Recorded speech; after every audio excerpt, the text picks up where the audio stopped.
Assalamualaikum warahmatullahi wabarakatuh. Salam sehat buat anak-anak semua. Semoga kita selalu dalam keadaan sehat walafiat dalam masa pandemi seperti ini. Anak-anak, hari ini kita akan belajar tentang menulis karya ilmiah dalam bahasa Indonesia kelas 11 semester genap.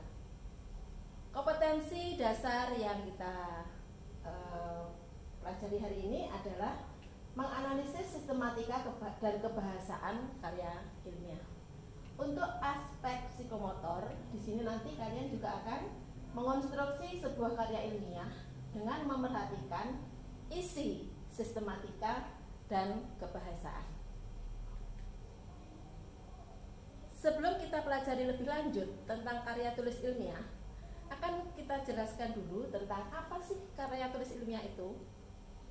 Karya tulis ilmiah adalah penulisan secara teratur bersifat ilmiah dengan tujuan mengomunikasikan hasil penelitian. Maksudnya di sini, dalam menulis karya tulis ilmiah itu harus disajikan dalam bentuk ilmiah. Ada struktur, sistematika yang harus disusun secara teratur untuk memberitahukan hasil penelitian yang sudah dilakukan. Kemudian karya tulis ilmiah ini disusun dalam bentuk laporan tertulis. Akan saya jelaskan apa laporan penelitian itu. Laporan penelitian adalah laporan pertanggungjawaban kegiatan penelitian yang sudah dijalani. Jadi di sini nanti kita akan belajar untuk membuat penelitian dan hasilnya akan kita laporkan. Apa yang sudah pernah kita jalani. Laporan ini membahas penelitian dengan jelas, lengkap, detail, dan bisa dipahami semua kalangan. Berisi prosedur, proses, dan sistematika jalannya penelitian. Ingat, perlu kita garis bawahi bahwa ini nanti laporan harus bisa dipahami oleh seluruh kalangan. Bentuk-bentuk dalam karya ilmiah yang ada saat ini, yang pertama adalah bentuk populer atau istilahnya manasuka. Biasanya ini sering berbentuk dengan artikel. Ada juga yang bentuk semi formal, disajikan dalam bentuk makalah. Dan yang terakhir bentuk formal, ini biasanya ada sistematika tertentu yang nantinya di sini biasanya ada cara-cara atau sistematika sesuai dengan bentuk itu. Bisa berupa skripsi, tesis, ataupun disertasi. Sistematika dalam penulisan karya tulis ilmiah yang pertama adalah pendahuluan. Di dalam pendahuluan ini menyajikan latar belakang masalah. Jadi permasalahan apa, isu apa yang sedang akan diangkat. Kemudian rumusan masalah. Menentukan rumusan masalah itu harus berdasarkan dari latar belakang yang sudah kalian tulis. Yang ketiga, tujuan penelitian. Nah, dalam menuliskan tujuan penelitian ini harus mengacu kepada rumusan masalah. Apabila dalam membuat rumusan masalah itu sebanyak 3 rumusan, maka nanti tujuannya juga harus 3.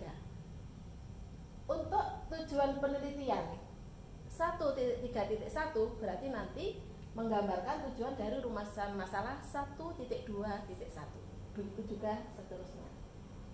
Selanjutnya hipotesa penelitian ini juga ada, karena di sini tergantung penelitiannya nanti bentuknya kualitatif atau kuantitatif. Dan yang kelima, kegunaan penelitian. Jadi setelah ada penelitian itu gunanya untuk apa? Fungsinya untuk apa? Yang terakhir adalah dalam bab 1 ini ruang lingkup dan batasan masalah. Fungsi dari ruang lingkup dan batasan masalah ini untuk membatasi agar penelitian yang kamu lakukan itu terfokus kepada rumusan masalah yang sudah ditentukan sehingga tidak melebar kemana-mana. Kemudian bab 2 adalah kajian pustaka. Kajian pustaka ini diberi ini 2.1 dan seterusnya. Yang di sini berisi, kalau kita lebih mudahnya adalah mengartikan judul penelitian agar tidak terjadi kesalahpahaman dalam pengertian.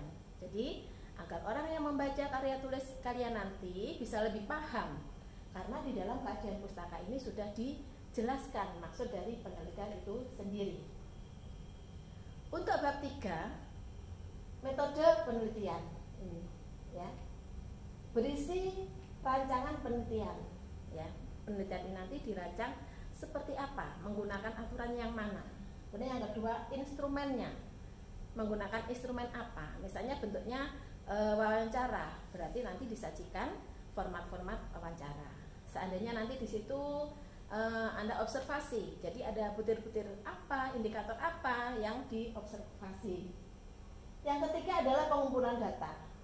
Setelah dari rancangan tadi dilaksanakan sesuai dengan instrumen penelitian, maka kalian adalah nanti mengumpulkan data. Pengumpulan datanya menggunakan metode apa? Dan yang terakhir, dianalisis. Tentu saja di sini analisis itu fungsinya untuk menganalisis ya, metode yang digunakan dalam analisis menganalisis dari apa yang sudah kalian lakukan. Pada bab 4 di sini ada pembahasan. Bab 4 ini tergantung jumlahnya berapa banyak rumusan masalah yang sudah kalian tentukan. Pada bab 1 jika kalian menentukan 3 rumusan masalah, maka pembahasan ini berisi 3. Namun apabila hanya 2, berarti ini hanya 4.1 dan 4.2. Jadi jumlahnya pembahasan ini sesuai dengan rumusan masalah yang sudah ditentukan pada bab 1. Dan yang terakhir penutup. Penutup ini berupa simpulan paragraf disesuaikan dengan jumlah pembahasan dan ada saran dan seterusnya. Nah, di sini setelah kita selesai menulis karya tulis ilmiah itu semua, baru kita membuat abstrak yang berisi mulai latar belakang, tujuan, manfaat, metode pembahasan, simpulan sampai dengan saran. Tentu tidak disajikan semua, yang kalian ambil adalah intinya saja, tapi mencakup keseluruhan dari penelitian itu sendiri. Baik anak-anak, saya lanjutkan ya. Di lembar terakhir ada rujukan, ada lampiran ya.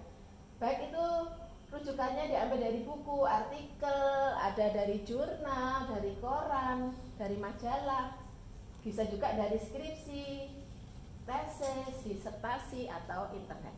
Cara penulisannya tentu berbeda-beda. Kita akan belajar nanti pada pertemuan berikutnya. Di sini Bu Yuni juga akan menjelaskan tentang jenis karya tulis ilmiah. Ya, pada dasarnya ini ada 2 secara umum tentang laporan penelitian kuantitatif yang berkaitan dengan angka-angka nantinya.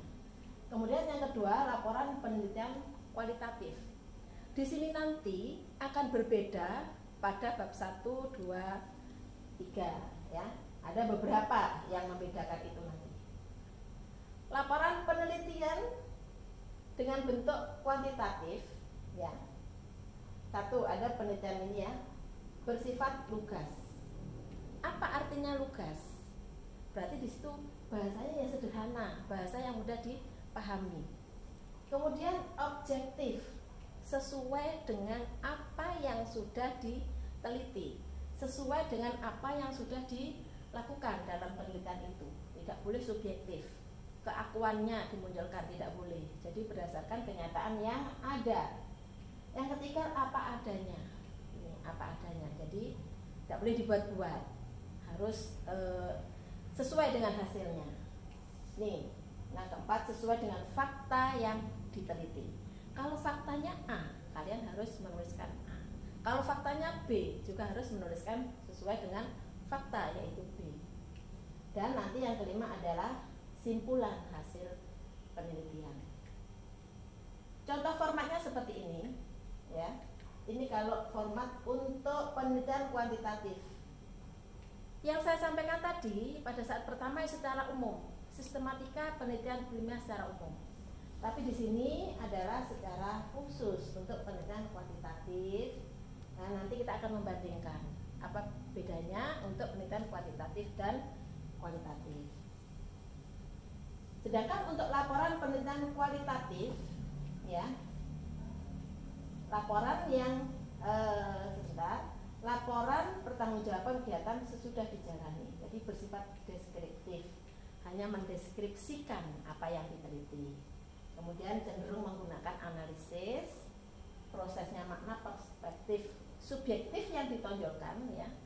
Kemudian sesuai dengan fakta, dan ini landasan teori dimanfaatkan pemandu agar fokus.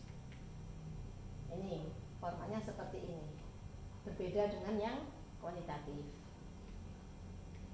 Selanjutnya abstrak, ya ini syarat-syaratnya abstrak, terdiri atas 250 sampai dengan 500 kata. Pada bagian akhir bahwa abstrak dituliskan kata kunci atau istilahnya keyword. Itu.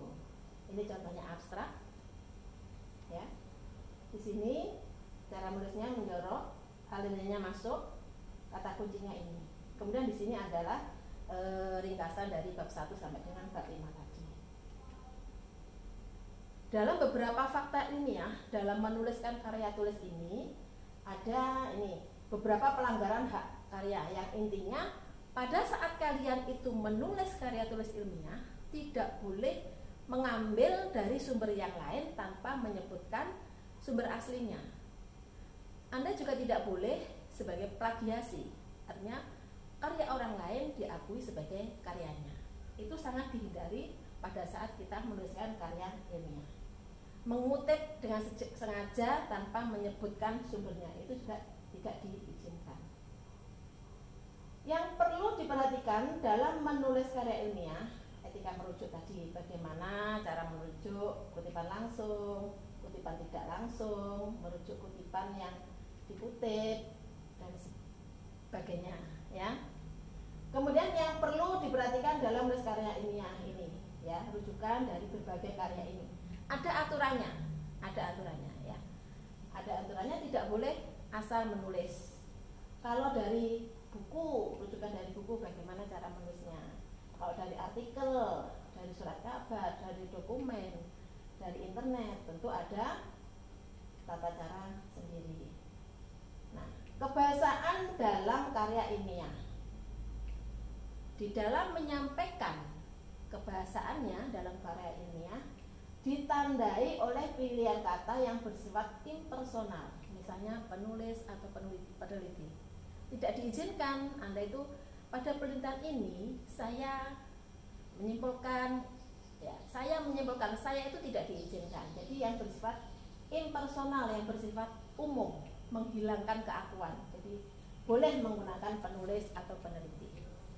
Yang kedua, menghindari kata-kata yang bermakna ganda, multitafsir. Hindari itu. Jadi harus satu kata, satu makna. Satu frase, satu makna dalam frase itu sendiri. Menggunakan ragam bahasa lugas yang bermakna denotatif. Jadi di sini tidak ada gaya bahasa, majas tidak dimunculkan dalam penelitian ilmiah ini, dalam menuliskan karya tulis ilmiah ini, karena harus bermakna denotatif, harus makna sebenarnya. Banyak terdapat definisi atau batasan kata dari istilah yang digunakan. Nah ini dari sini kalian bisa mengambil dari sumber-sumber rujukan yang lain. Ini biasanya mengacu pada karya orang lain, diambil dari situ, tapi jangan lupa menulis sumbernya. Nah tugasnya nanti ya, kalian membentuk kelompok terdiri dari 6 sampai 7 orang, atau satu kelas kita bagi 5 kelompok. Tema yang disediakan adalah lingkungan. Lingkungan ini bisa lingkungan tentang yang ada di tanah, di air, atau di udara. Lingkungan hutan boleh, lingkungan sungai juga boleh. Sosial masyarakat, bagaimana perilaku sosial masyarakat yang ada pada saat ini. Baik itu perilaku remaja, perilaku orang-orang kategori menengah ke atas, menengah ke bawah, silakan. Nah yang menonjol sekarang, yang lagi marak adalah temanya kesehatan.